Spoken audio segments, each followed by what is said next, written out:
1 Kings 8. Then Solomon assembled the elders of Israel, with all the heads of the tribes, the princes of the fathers' households of the children of Israel, to King Solomon in Jerusalem, to bring up the ark of Yahweh's covenant out of David's city, which is Zion. All the men of Israel assembled themselves to King Solomon at the feast, in the month Ethanim, which is the 7th month. All the elders of Israel came, and the priests picked up the ark. They brought up Yahweh's ark, the tent of meeting, and all the holy vessels that were in the tent. The priests and the Levites brought these up. King Solomon and all the congregation of Israel, who were assembled to him, were with him before the ark, sacrificing sheep and cattle that could not be counted or numbered for multitude. The priests brought in the ark of Yahweh's covenant to its place, into the inner sanctuary of the house, to the most holy place, even under the cherubim's wings. For the cherubim spread their wings out over the place of the ark, and the cherubim covered the ark and its poles above. The poles were so long that the ends of the poles were seen from the holy place before the inner sanctuary, but they were not seen outside. They are there to this day. There was nothing in the ark except the 2 stone tablets which Moses put there at Horeb, when Yahweh made a covenant with the children of Israel, when they came out of the land of Egypt. It came to pass, when the priests had come out of the holy place, that the cloud filled Yahweh's house, so that the priests could not stand to minister by reason of the cloud, for Yahweh's glory filled Yahweh's house. Then Solomon said, Yahweh has said that he would dwell in the thick darkness. I have surely built you a house of habitation, a place for you to dwell in forever. The king turned his face around and blessed all the assembly of Israel, and all the assembly of Israel stood. He said, Blessed is Yahweh, the God of Israel, who spoke with his mouth to David your father, and has with his hand fulfilled it, saying, Since the day that I brought my people Israel out of Egypt, I chose no city out of all the tribes of Israel to build a house, that my name might be there, but I chose David to be over my people Israel. Now it was in the heart of David my father to build a house for the name of Yahweh, the God of Israel. But Yahweh said to David my father, Whereas it was in your heart to build a house for my name, you did well that it was in your heart. Nevertheless, you shall not build the house, but your son, who shall come out of your body, he shall build the house for my name. Yahweh has established his word that he spoke.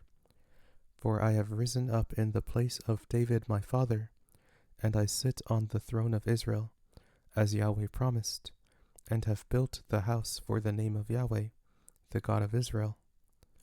There I have set a place for the ark, in which is Yahweh's covenant, which he made with our fathers, when he brought them out of the land of Egypt. Solomon stood before Yahweh's altar in the presence of all the assembly of Israel, and spread out his hands toward heaven.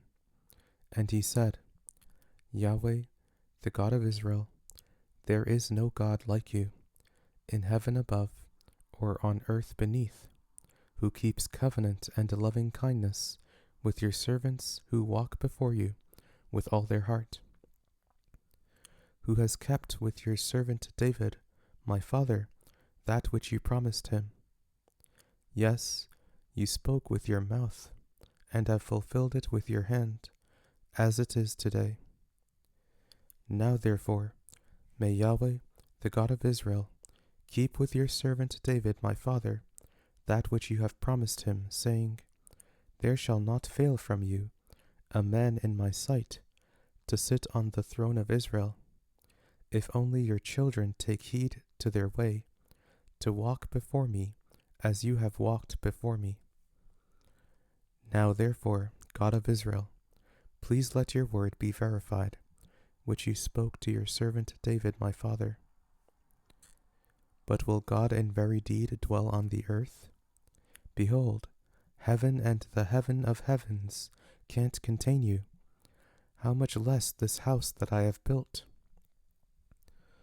Yet have respect for the prayer of your servant, and for his supplication, Yahweh my God, to listen to the cry and to the prayer which your servant prays before you today, that your eyes may be open toward this house night and day, even toward the place of which you have said, My name shall be there, to listen to the prayer which your servant prays toward this place. Listen to the supplication of your servant and of your people Israel when they pray toward this place. Yes, here in heaven, your dwelling place, and when you hear, forgive. If a man sins against his neighbor, and an oath is laid on him to cause him to swear, and he comes and swears before your altar in this house, then hear in heaven, and act, and judge your servants, condemning the wicked, to bring his way on his own head, and justifying the righteous, to give him according to his righteousness. When your people Israel are struck down before the enemy, because they have sinned against you, if they turn again to you, and confess your name, and pray and make supplication to you in this house, then hear in heaven, and forgive the sin of your people Israel, and bring them again to the land which you gave to their fathers. When the sky is shut up, and there is no rain because they have sinned against you, if they pray toward this place, and confess your name, and turn from their sin when you afflict them, then hear in heaven, and forgive the sin of your servants, and of your people Israel, when you teach them the good way in which they should walk, and send rain on your land, which you have given to your people for an inheritance. If there is famine in the land, if there is pestilence, if there is blight, mildew, locust, or caterpillar, if their enemy besieges them in the land of their cities, whatever plague, whatever sickness there is, whatever prayer and supplication is made by any man, or by all your people Israel, who shall each know the plague of his own heart, and spread out his hands toward this house, then hear in heaven, your dwelling place, and forgive, and act, and give to every man according to all his ways, whose heart you know, for you, even you only, know the hearts of all the children of men, that they may fear you all the days that they live in the land which you gave to our fathers. Moreover, concerning the foreigner, who is not of your people Israel, when he comes out of a far country for your name's sake, for they shall hear of your great name, and of your mighty hand, and of your outstretched arm, when he comes and prays toward this house. Hear in heaven, your dwelling place, and do according to all that the foreigner calls to you for, that all the peoples of the earth may know your name, to fear you, as do your people Israel, and that they may know that this house which I have built is called by your name. If your people go out to battle against their enemy, by whatever way you shall send them, and they pray to Yahweh toward the city which you have chosen, and toward the house which I have built for your name, then hear in heaven their prayer and their supplication, and maintain their cause. If they sin against you, for there is no man who doesn't sin, and you are angry with them, and deliver them to the enemy, so that they carry them away captive to the land of the enemy, far off or near. Yet if they repent in the land where they are carried captive, and turn again, and make supplication to you in the land of those who carried them captive, saying, We have sinned and have done perversely, we have dealt wickedly. If they return to you with all their heart, and with all their soul, in the land of their enemies who carried them captive, and pray to you toward their land, which you gave to their fathers, the city which you have chosen, and the house which I have built for your name, then hear their prayer and their supplication in heaven, your dwelling place, and maintain their cause, and forgive your people who have sinned against you, and all their transgressions, in which they have transgressed against you, and give them compassion before those who carried them captive, that they may have compassion on them. For they are your people and your inheritance, which you brought out of Egypt, from the middle of the iron furnace, that your eyes may be open to the supplication of your servant, and to the supplication of your people Israel, to listen to them whenever they cry to you.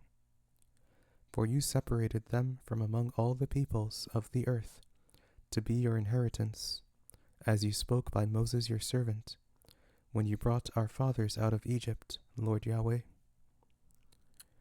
It was so that when Solomon had finished praying all this prayer and supplication to Yahweh, he arose from before Yahweh's altar, from kneeling on his knees with his hands spread out toward heaven. He stood and blessed all the assembly of Israel with a loud voice, saying, Blessed be Yahweh, who has given rest to his people Israel, according to all that he promised. There has not failed one word of all his good promise, which he promised by Moses his servant. May Yahweh our God be with us, as he was with our fathers. Let him not leave us or forsake us, that he may incline our hearts to him, to walk in all his ways, and to keep his commandments, his statutes, and his ordinances, which he commanded our fathers. Let these my words, with which I have made supplication before Yahweh, be near to Yahweh our God, day and night, that he may maintain the cause of his servant, and the cause of his people Israel, as every day requires, that all the peoples of the earth may know that Yahweh himself is God. There is no one else. Let your heart, therefore, be perfect with Yahweh our God, to walk in his statutes, and to keep his commandments, as it is today. The king, and all Israel with him, offered sacrifice before Yahweh. Solomon offered for the sacrifice of peace offerings, which he offered to Yahweh, 22,000 head of cattle, and 120,000 sheep. So the king and all the children of Israel dedicated Yahweh's house. The same day the king made the middle of the court holy, that was before Yahweh's house. For there he offered the burnt offering, the meal offering, and the fat of the peace offerings, because the bronze altar that was before Yahweh was too little to receive the burnt offering, the meal offering, and the fat of the peace offerings. So Solomon held the feast at that time, and all Israel with him, a great assembly, from the entrance of Hamath to the brook of Egypt, before Yahweh our God, 7 days and 7 more days, even 14 days. On the 8th day he sent the people away, and they blessed the king, and went to their tents, joyful and glad in their hearts, for all the goodness that Yahweh had shown to David his servant, and to Israel his people.